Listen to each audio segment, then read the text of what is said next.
Las personas quebrantadas fácilmente se arrodillan en oración.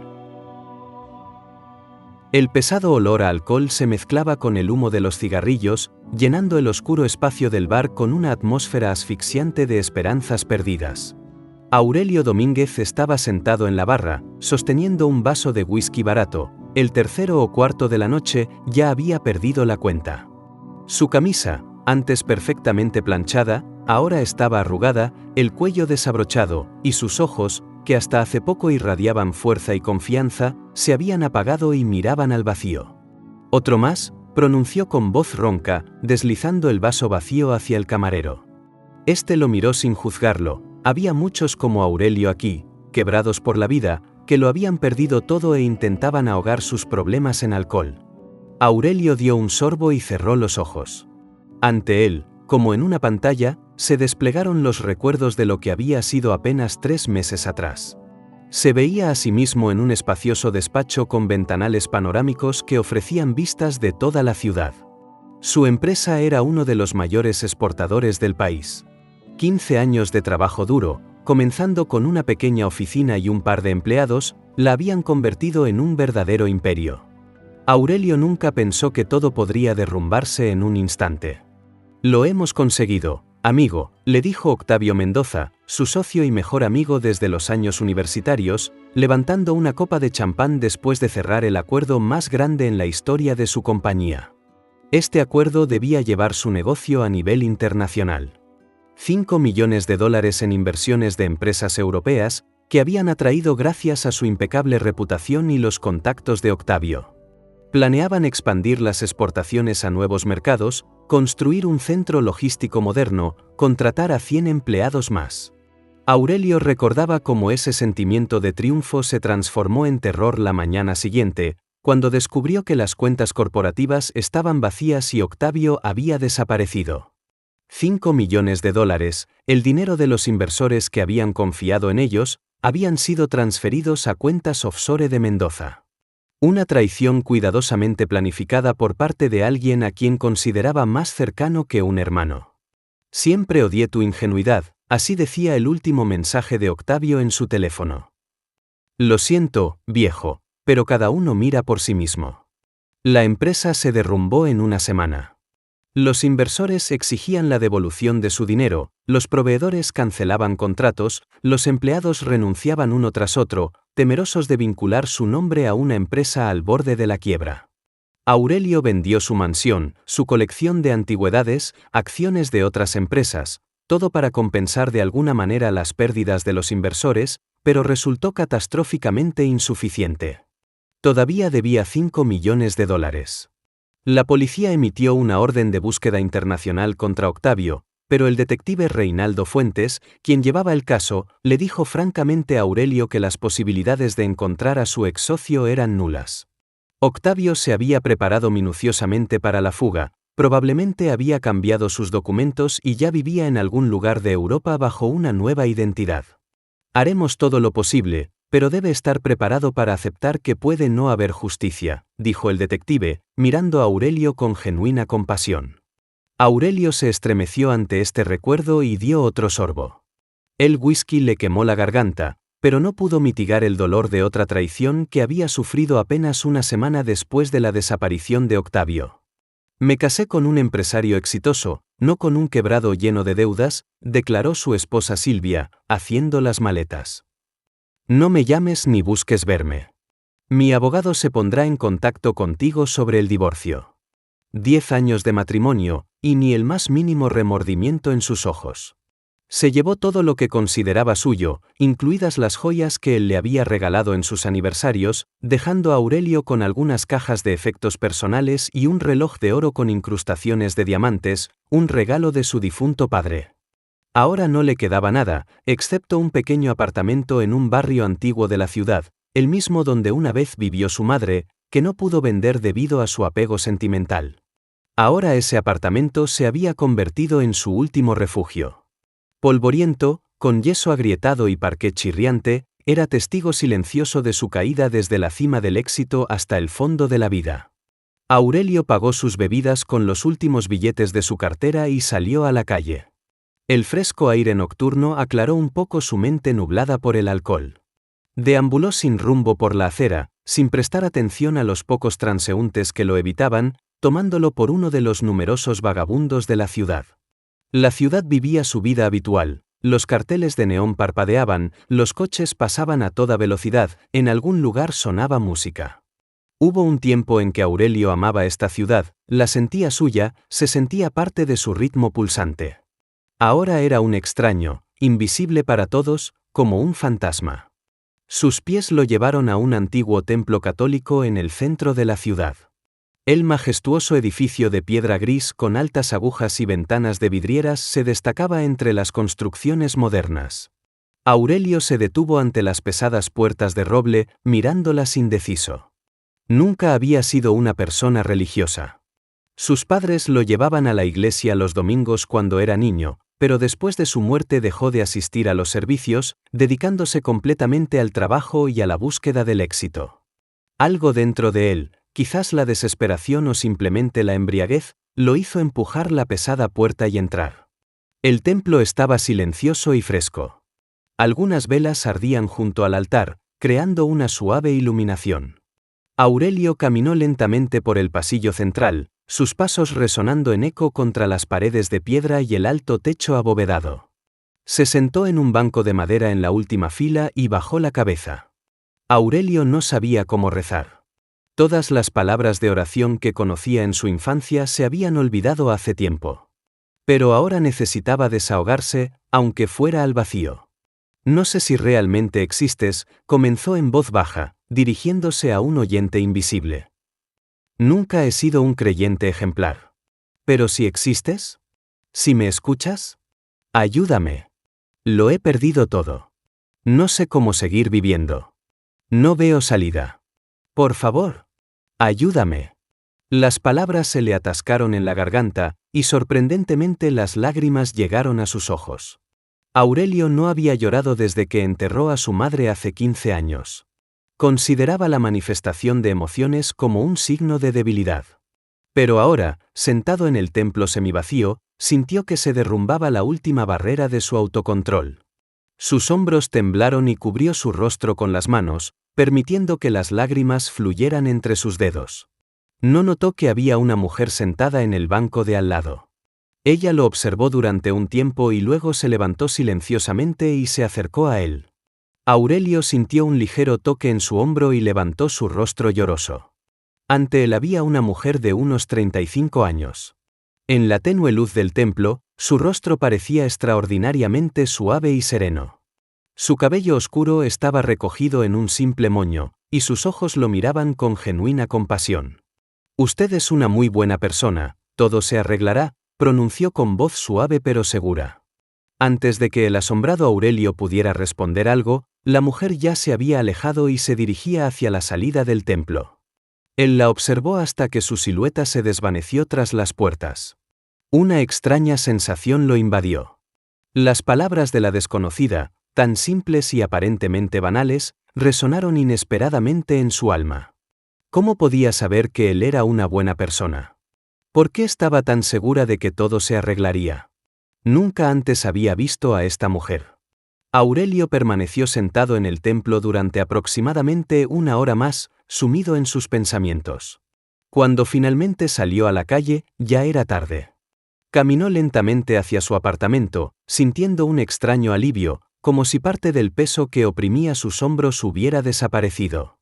La mañana recibió a Aurelio con un pulsante dolor de cabeza y sequedad en la boca, compañeros inevitables de una noche pasada con una botella. Con dificultad se levantó de la cama y llegó al baño.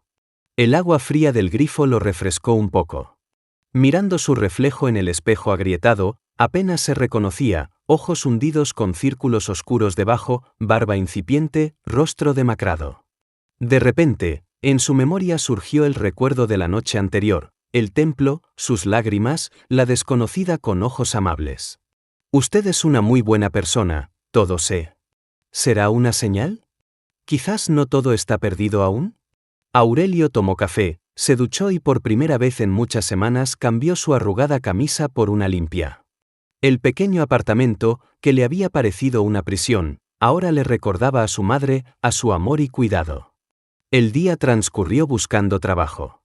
Aurelio visitó varias empresas, dejó su currículum, pero en todas partes recibía un rechazo cortés. Su nombre era demasiado conocido en los círculos empresariales y el escándalo por la desaparición de inversiones lo había convertido en persona non grata para los potenciales empleadores. Por la tarde, cansado pero extrañamente en paz, se dirigió nuevamente al templo. Esta vez estaba sobrio y decidido a encontrar a aquella mujer para agradecerle por sus palabras de apoyo, que quizás lo habían salvado del paso más terrible. Había más gente en el templo que ayer. La suave luz de las velas iluminaba los rostros de los que rezaban. Aurelio se acercó al mismo banco donde había estado el día anterior y se arrodilló. Esta vez su oración fue más consciente. Gracias por la señal de ayer, susurró. No sé si merezco una segunda oportunidad, pero si me la das, prometo no defraudarte. Al terminar su oración, Aurelio se sentó en el banco y miró alrededor.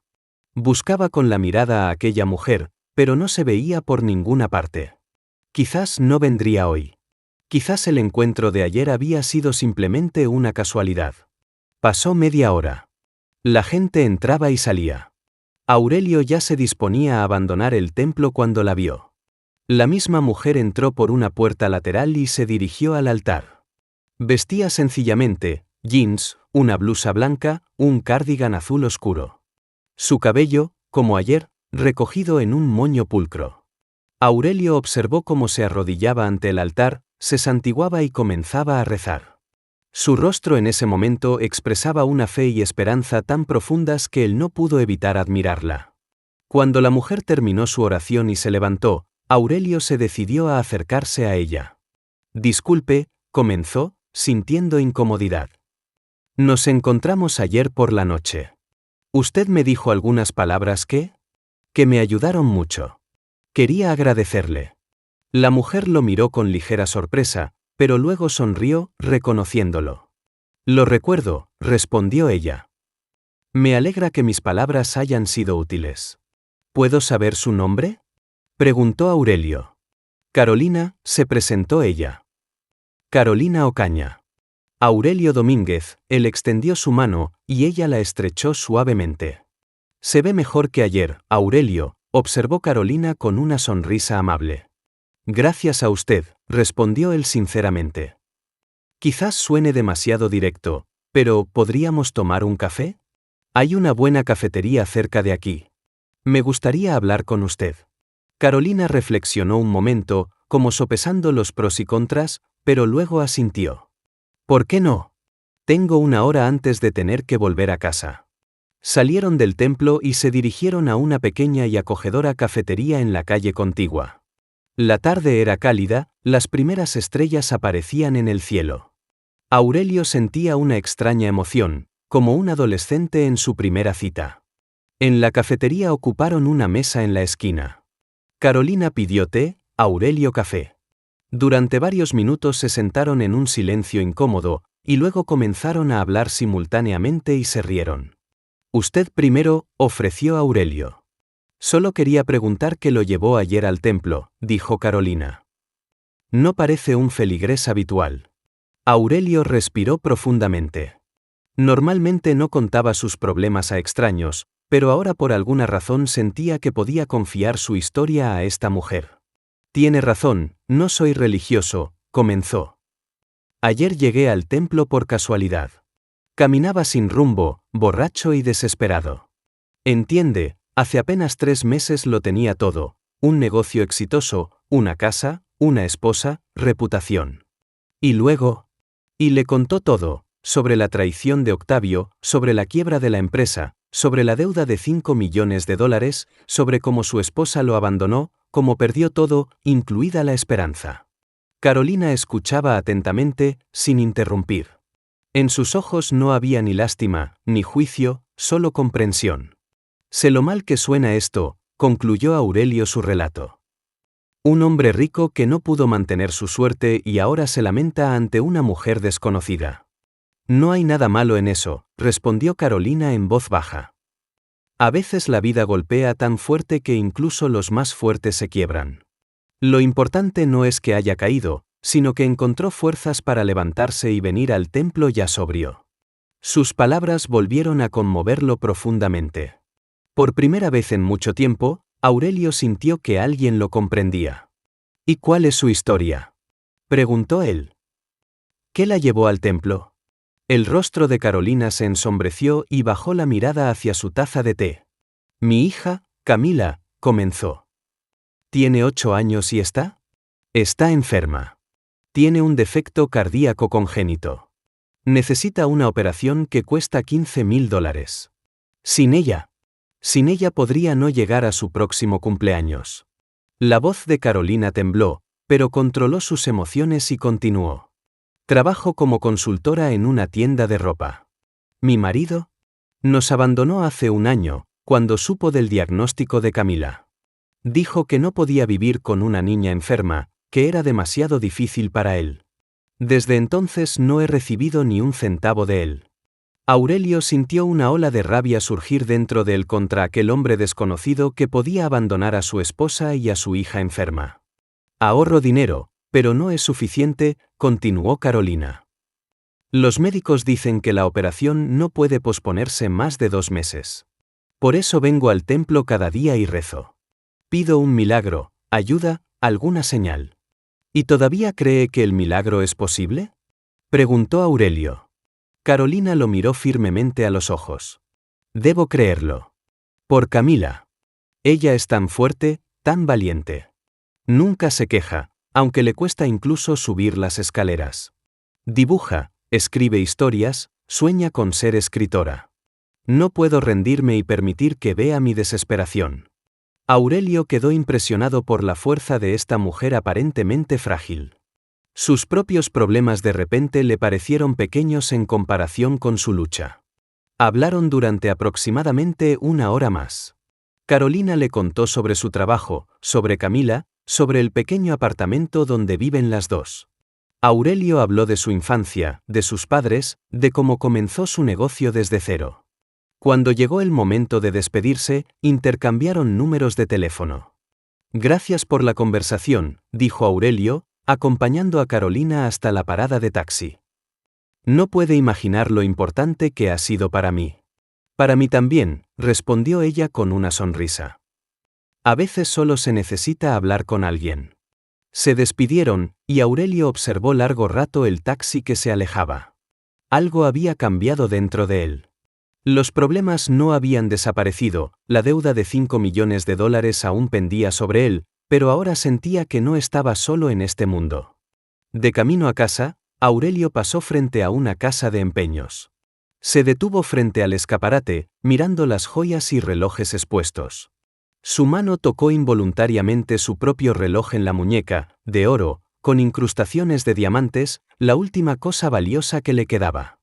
Este reloj había sido un regalo de su padre por su graduación universitaria, y Aurelio nunca pensó que se separaría de él. $15,000, resonaron en su cabeza las palabras de Carolina. Tanto se necesitaba para la operación de su hija. Tanto se necesitaba para salvar la vida de una niña de 8 años que sueña con ser escritora. Aurelio miraba el reloj, sintiendo como en su alma luchaban diferentes sentimientos. Este reloj era su último vínculo con su vida pasada, con su padre, con quien había sido antes. Pero, ¿qué significaba comparado con la vida de una niña? Empujó la puerta de la casa de empeños y entró. Al día siguiente, Aurelio llamó a Carolina. Me gustaría visitar a su hija en el hospital, dijo. Si no le importa. Hubo una pausa al otro lado de la línea.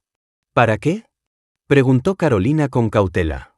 Tengo un regalo para ella, respondió Aurelio. Y también para usted. Otra pausa. Está bien. Camila estará contenta de tener un nuevo visitante. Se aburre en el hospital. Estaré allí a las 6 de la tarde después del trabajo. Aurelio llegó al hospital exactamente a las 6.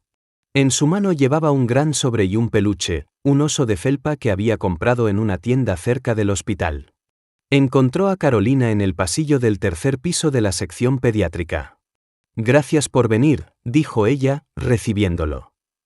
Camila se puso muy feliz cuando le dije que tendría una visita. Lo condujo a una pequeña habitación, donde en la cama estaba sentada una niña pequeña con cabello oscuro trenzado en 2 coletas. Estaba muy delgada y pálida, pero sus ojos, exactamente iguales a los de su madre, brillaban con un interés vivo. Camila, te presento a Aurelio, mi nuevo amigo, lo presentó Carolina. Hola, Camila. Aurelio sonrió y le tendió el oso de peluche. Esto es para ti. Él cuidará de tus sueños. Los ojos de la niña se agrandaron de sorpresa y alegría. Tomó el juguete y lo abrazó con fuerza. Gracias, exclamó. Lo llamaré Bruno. Siempre quise un oso que se llamara Bruno. Aurelio se echó a reír. Carolina tenía razón. A pesar de la enfermedad, Camila estaba llena de vida y energía. Hablaron un poco sobre los libros que le gustaban a Camila, sobre sus dibujos colgados en las paredes de la habitación.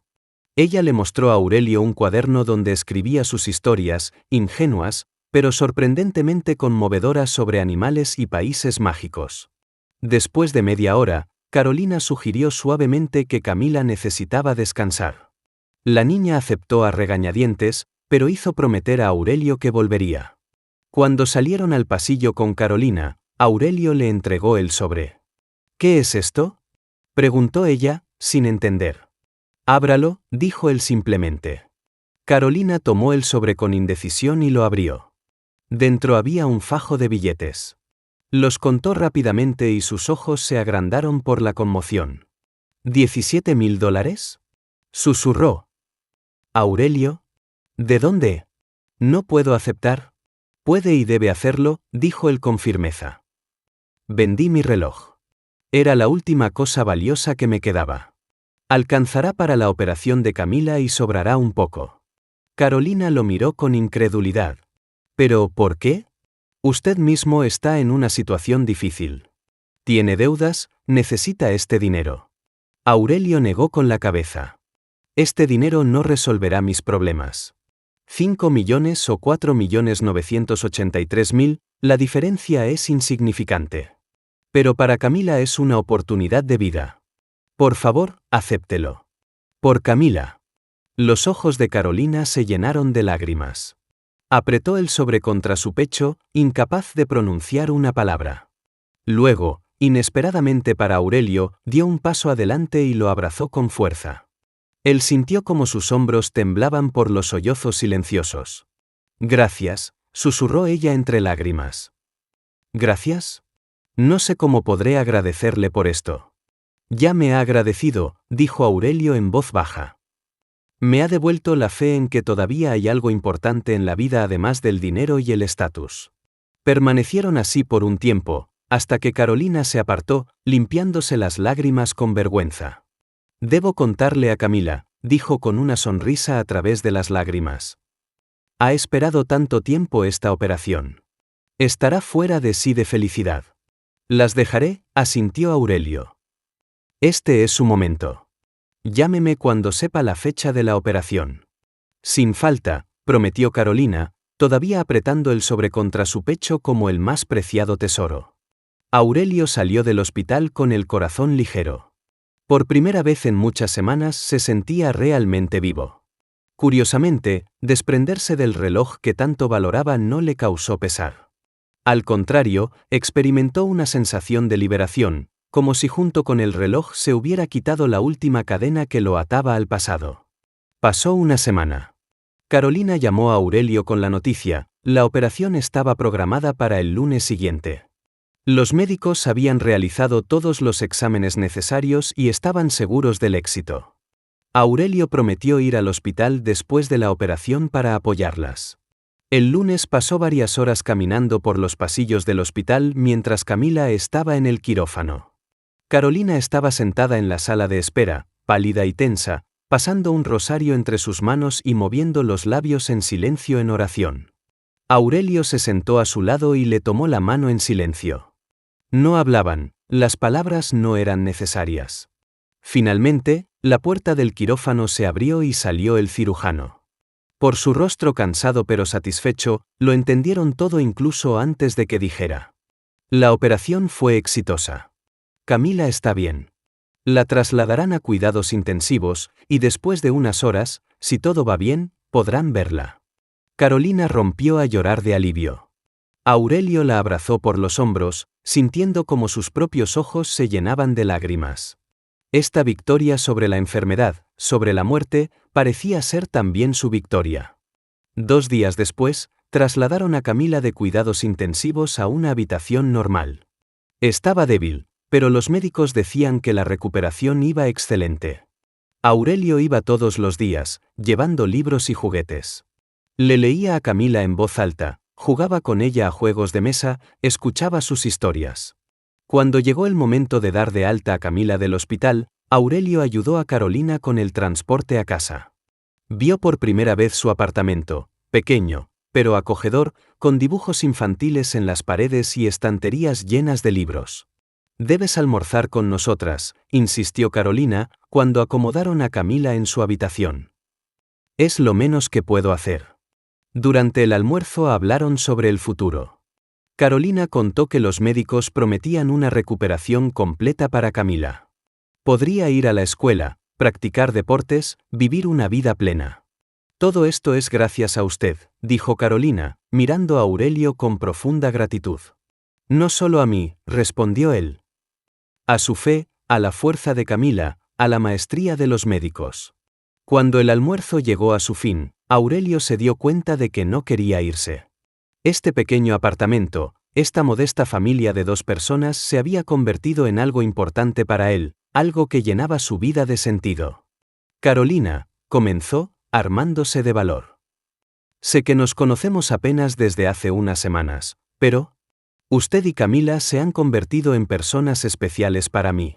Me gustaría invitarla a una cita. Una cita de verdad». Carolina lo miró con sorpresa, pero en sus ojos no había rechazo.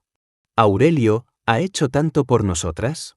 Entienda, se trata de que por primera vez en mucho tiempo he conocido a alguien con quien quiero estar cerca. Alguien que vio algo bueno en mí cuando yo mismo no veía nada valioso en mí». Carolina guardó silencio por un momento, luego sonrió. «Entonces sí. Con gusto iré a una cita con usted». Acordaron verse en 2 días. Aurelio se fue, sintiendo como dentro de él se encendía algo parecido a la felicidad. Hacía tiempo que había olvidado esa sensación, pero ahora volvía, llenándolo de nueva energía. En la noche de ese mismo día, Aurelio fue a la iglesia. Esta vez no pidió nada. Vino a dar gracias. Sentado en el mismo banco donde todo había comenzado, mentalmente se dirigía a Dios, en quien antes no creía. «Gracias porque Camila está viva y sana», decía. «Gracias por hacer que conociera a estas personas maravillosas. Gracias por ayudarme a entender que en la vida hay cosas más importantes que el dinero y el estatus». Estaba así, sumido en sus pensamientos, cuando sonó el teléfono en su bolsillo. Aurelio no reconoció el número, pero contestó. «¿Aurelio Domínguez?», preguntó una voz masculina desconocida. «Sí, soy yo. Detective Reinaldo Fuentes, Departamento de Policía. Tengo noticias para usted». Aurelio se tensó. ¿Qué podría haber sucedido? «Hemos detenido a Octavio Mendoza», dijo el detective. Fue arrestado en el aeropuerto de Madrid al intentar cruzar la frontera con un pasaporte falso. Aurelio no podía creer lo que oía. ¿Está seguro de que es él?», preguntó. «Absolutamente», confirmó el detective. «Obtuvimos sus huellas dactilares. Definitivamente es Mendoza. Y lo más importante, tenía una computadora con información sobre todas sus cuentas offshore. Casi los $5 millones estaban intactos. Simplemente no tuvo tiempo de usarlos». Aurelio sintió que la cabeza le daba vueltas. Era imposible. Ya se había resignado a que nunca recuperaría ese dinero, a que su antiguo socio desaparecería para siempre con los millones robados. «¿Qué pasará ahora?», preguntó, apenas encontrando las palabras. «Hemos iniciado el procedimiento de arresto y confiscación de fondos», respondió el detective. «Con todas las pruebas y la confesión del propio Mendoza, que hizo con la esperanza de reducir su condena, el dinero debería volver a usted en una semana. Descontando algunos gastos de procedimiento, por supuesto». Gracias, detective, dijo Aurelio. Gracias por todo lo que ha hecho. Solo estoy haciendo mi trabajo, respondió modestamente Fuentes. Me pondré en contacto con usted cuando haya noticias sobre la transferencia de fondos. Aurelio terminó la conversación y bajó el teléfono. Continuó sentado en el banco, aturdido por las noticias. $5 millones. Dinero que le permitiría pagar sus deudas, restaurar su reputación, posiblemente incluso comenzar un nuevo negocio. Pero curiosamente, esta noticia, que hace un mes le habría parecido la mayor felicidad, ahora solo provocaba una tranquila gratitud. Sí, el dinero resolvería muchos problemas, pero ya no era el centro de su vida. El centro se había convertido en Carolina y Camila, sus sonrisas, su calidez, la posibilidad de ayudarlas y estar cerca. Las lágrimas corrieron por el rostro de Aurelio, pero eran lágrimas de gratitud y comprensión. Levantó la mirada hacia el altar y susurró. Señor, pronunció, mirando el crucifijo. Te agradezco por todo lo que me ha pasado. Durante muchos años viví para mí mismo. Perseguía la riqueza, construía un imperio, pero en realidad era pobre. Tomó aliento, recordando su camino desde la desesperación hasta la esperanza.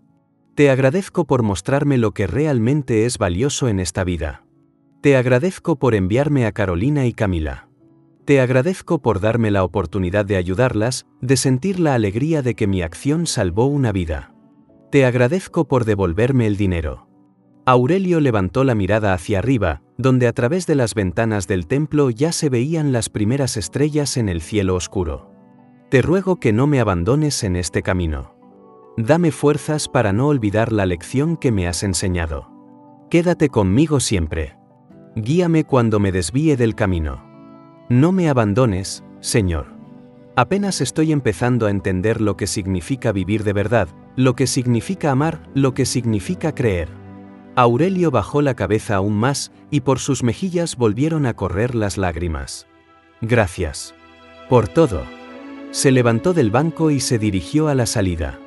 Le esperaba un mundo en el que había tantas cosas importantes por hacer: llevar a Carolina a su primera cita, comprar nuevos libros para Camila, comenzar a reconstruir su vida, paso a paso.